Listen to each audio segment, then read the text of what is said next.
Good evening, or good morning.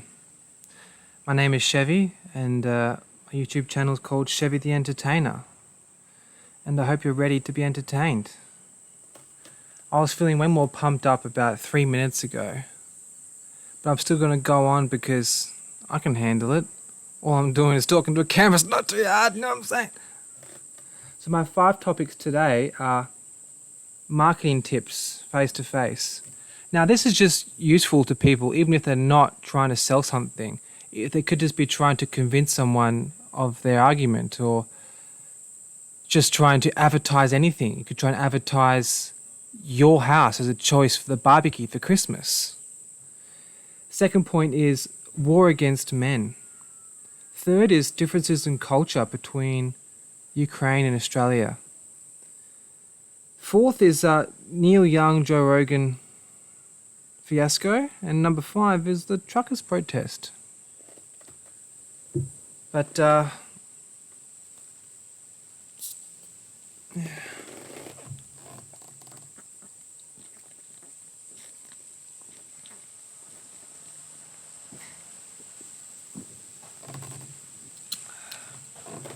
so marketing tips face to face. Today, Kati, my fiance, and I went for a walk on South Bank in Brisbane, and we were walking in the centre, and these 3 gentlemen, perhaps missionaries from the Church of Christ, this Asian guy came up to me and just said, excuse me, can I just read a little quote to you? It's you opened this book and said that it wasn't just a man, it was the motherly energy who made the world. He's trying to show me this text and highlighted. So firstly, where he went wrong is that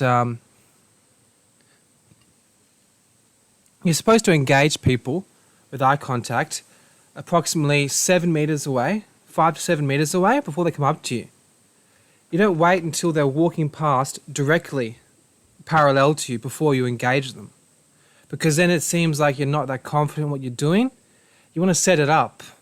You want to make sure that it's like you're an old friend. You see them like, hey, how you doing? People are much less likely to stop if they haven't got time to think about it. If they're already at parallel to you, they're like, look, I can just keep going. But if you've already set up a connection with eye contact, human beings are more likely to be like, okay, we've set this up. You gave a nice smile. I smiled back. I'm in the right mood. I've got a spare 5 minutes or 2 minutes, and so I'm willing to discuss with you. And a couple more things. His attire. So he was wearing pants that were too big for him, and the belt wasn't really tight, and he just looked like he hadn't exercised much. I mean, his clothes are just kind of hanging off him. If you're going to be a man of God, right, shouldn't you have the ability to take care of yourself physically? Shouldn't you be strong?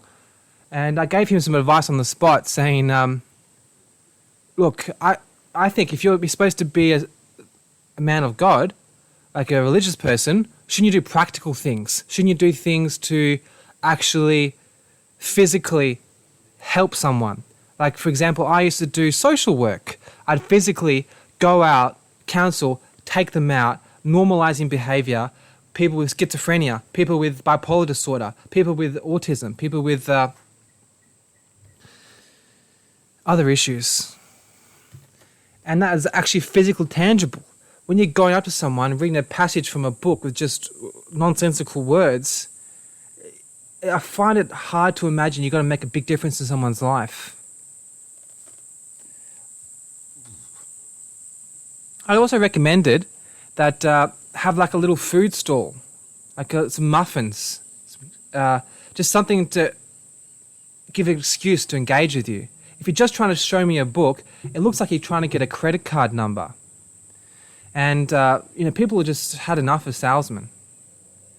And also, he was wearing a facial protection surgical mask outdoors, and it's really hard to build rapport with someone when you can't see who they are. Like, I'm old-fashioned like that. I'm a conservative old man who appreciates seeing your beautiful face I want to see those curved lips. I want to see that nice jawline. Okay? I want to see how you react. Otherwise, I'm missing out. It's like talking to someone online. It's not even human experience. And I felt sorry for these other guys with him because their posture, they seem so tight. They seem so rigid. It seems like they never had a hug. I could just sense so much pain in them. And it seems, from an advertising perspective, how are you supposed to manipulate or engage people to come to your cause if you don't look like an example yourself? I mean, Christianity is not very popular nowadays, so you have to give an example of why coming into that world will improve your quality of life. If, for example, one of these gentlemen were handsome, confident, engaging, well prepared, organized, had a nice store, had some financial security so they could offer free muffin, banana, something just to break the ice. Because people like free things, and it will trick their psychology, their brain to be like, look, I'm getting a free banana out of this, so I may as well talk to this gentleman for 2.5 minutes, and perhaps it'll just drop a little hint of desire to research organized religion in the future. I mean, it's going to be difficult to encourage someone who's a strict atheist all of a sudden, but I imagine the past 2 years, there is a lot of people who are perhaps interested in Christianity because there's a lot of fucked up shit going on and we're looking for answers. Like, you can't turn to your government. You can't even get an appointment with a psychologist for a long time, that's for sure. I mean, you can't talk to your parents. It's illegal. You go outside to visit them, you get your fucking hand chopped off. So I'm going to go to number 2, war against men. So men are more likely to commit suicide. They are leaving universities at an exponential rate. They are less likely to finish their degrees. And they're much more likely to be in prison. And they live less. So there seems to be like a real organized war against men. Now, there was a brief period of history after World War II where perhaps men had the upper hand, where they had a better lifestyle because they had more money and they got to reap the rewards, you know? They wore suits, they got to drive around, go martinis, you know, slick back hair, shiny shoes, all of those benefits of having male genitalia. But they didn't last long, because if you think about the human world, we've been going on for hundreds of thousands of years, so for a long time, no one had a better life. Men, they would have to take more chances in order to impress the opposite sex. So that's why twice as many of your ancestors are women than men, because a lot of men in your genetics never got to breed, because there's a lot of unspecial types out there. And women are more fussy than men with who they procreate with, human life. Because you understand that your parents had to have sexual intercourse and exchange bodily fluids in order to create your life. And your life is worth something. Aren't you glad to be alive? I am. I like toast. So think about this. It's like 20,000 BC. You're in a cave. There's 20 people there. 10 men, 10 women. You got a couple of cousins, a couple of mates, a couple of old school friends. So there's a young Shanine and Patricia, and they are trying to find, they're interested, they've got hormones, they're like 21. They've got hormones where they're thinking about, they've got desire for sexual relations. But they're not just giving it out easily, because if they get pregnant with someone they're not really happy with, if that kid turns out to be a shit cunt, they're going to be pissed off because it wasted a long time. Like 9 months at the bun in the oven, that's a hell of a long time, right? And when you've got this big pregnant belly, you're more susceptible to violence. Like, how are you supposed to run away from a jaguar with big teeth trying to chase after you with a giant belly? So you got to have, instinctually, I imagine, that pregnant women would like to have a man who doesn't just tap and run. She wants someone who's going to stick around and make sure the kid's all right. I mean, otherwise it's just a waste. Like, why would you put your body through so much turmoil creating this life unless it was for a practical, tangible reason? You want that child to grow up to be healthy, successful, and entertaining, like me.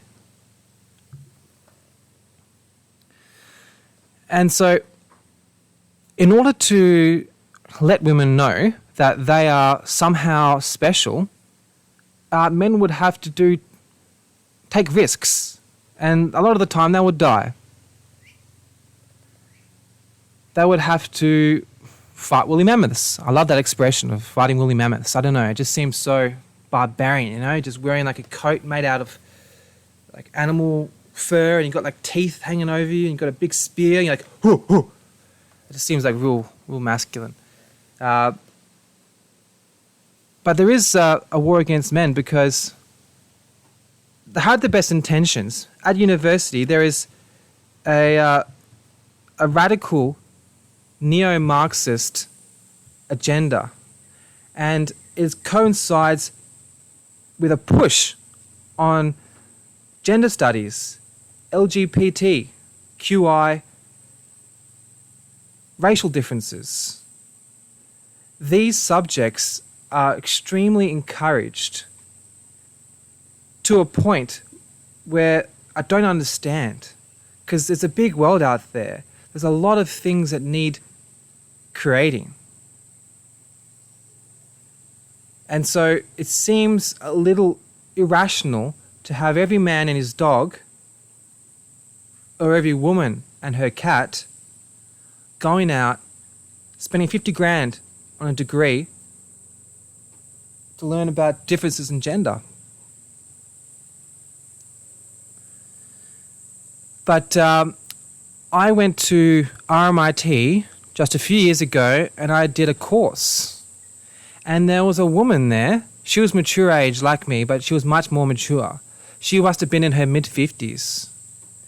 And she told me that she worked in the public school system in Australia. And she was aware that there was a mandatory quota that there had to be 50% women as school principals in Australia. I think this was the 1980s. And it didn't turn out successful because there was a quick scrap where people were just frantically looking around for suitable candidates for the position. But because it was rushed, there were some people who were not qualified, but they got into a role of extreme authority which had detriment to the next generation of this great, beautiful country. Because it seems more rational to not hire someone based on genitalia. Your sexual organs should not be on your CV. It should be the best qualified person for the position. So, I was arguing with my girlfriend about this before. It's a very touchy subject. But I heard that the highest amount of people on psychoactive medication is women between the age of 40 to 45. And that may be due to them spending their lives rising up the corporate ladder, and then they find themselves single and perhaps missing something in their life because they haven't got a family. Because there's only so much you can do with your money. Like, I'm always shocked why people are so obsessed with being rich, because there's only so much champagne, caviar, and Rolls Royces you can buy. Like, I had a really good morning and I spent like $10 on coffee. So you don't really need to be a bazillionaire just to get a smile on your dial.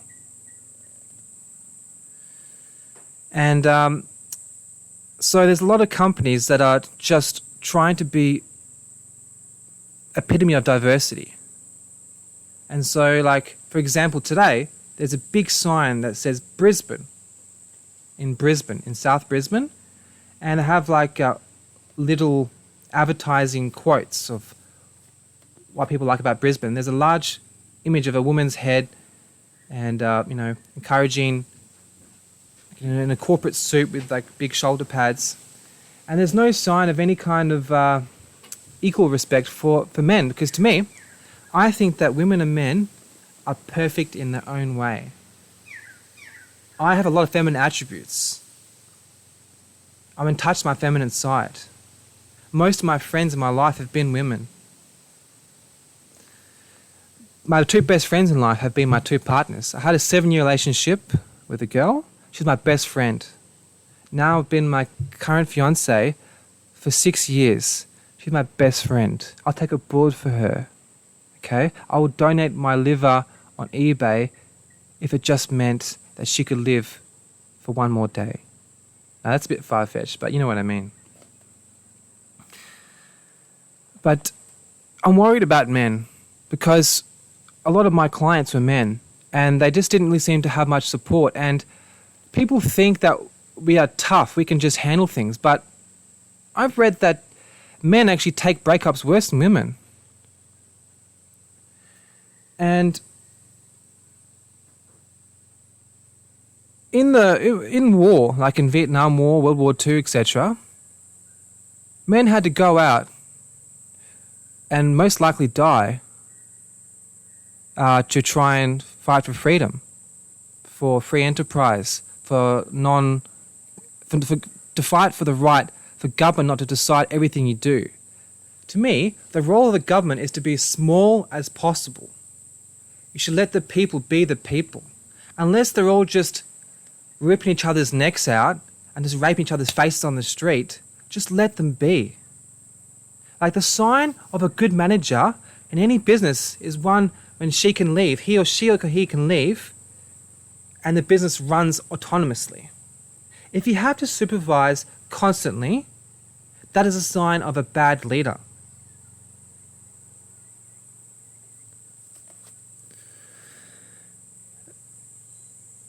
I know that the suicide rates are the highest in the world in Australia, of like men in the 50 to 60, because I feel like it may be to do with their life purpose of earning bread for the family or lack of diminishing.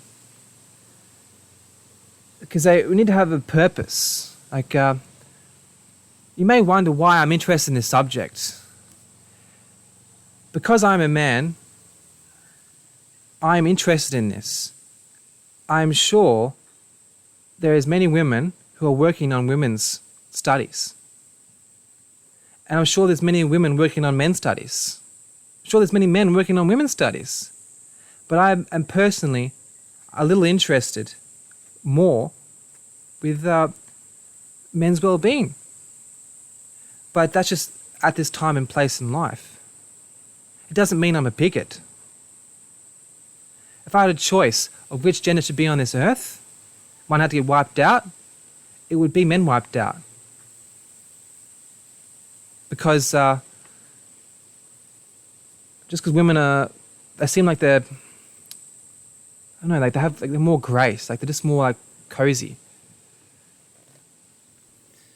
So, I might get back to this topic because I'm just feeling a bit too casual right now. I feel a bit numb. Differences in culture between Ukraine and Australia. Okay, so in Ukraine, where my fiancée is from, they had communism till 1990. Yeah, I was born. And so they had no freedom of thought. They had to work for the government.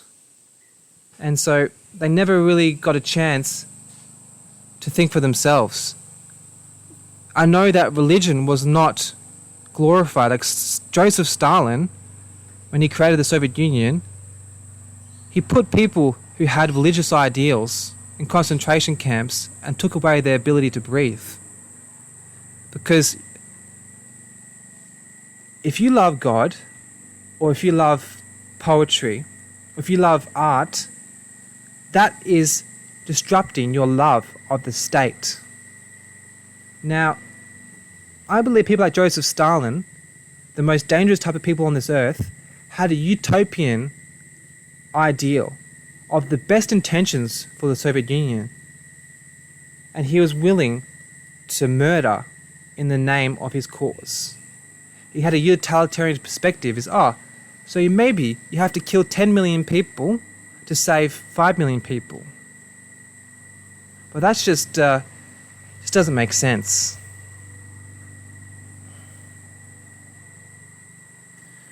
And so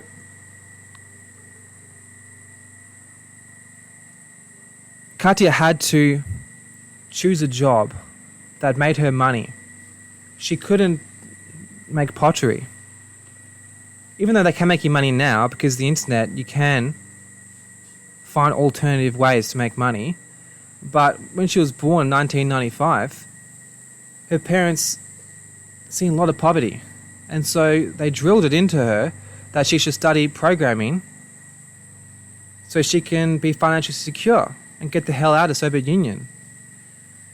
It's funny because, Ukraine wasn't part of the Soviet Union at the time, but it's funny because I was chatting to Katya's mum the other day through Google Translate, and her mum was fiercely defensive over Soviet Union, saying that, we had everything we needed, because she was a teacher and her husband's in the Air Force, so they're both basically working for the government. So those two people, they are going to be more inclined to appreciate communism because they knew their place and they chose career types that did not mess with the system. They were spreading the message of the Soviet regime.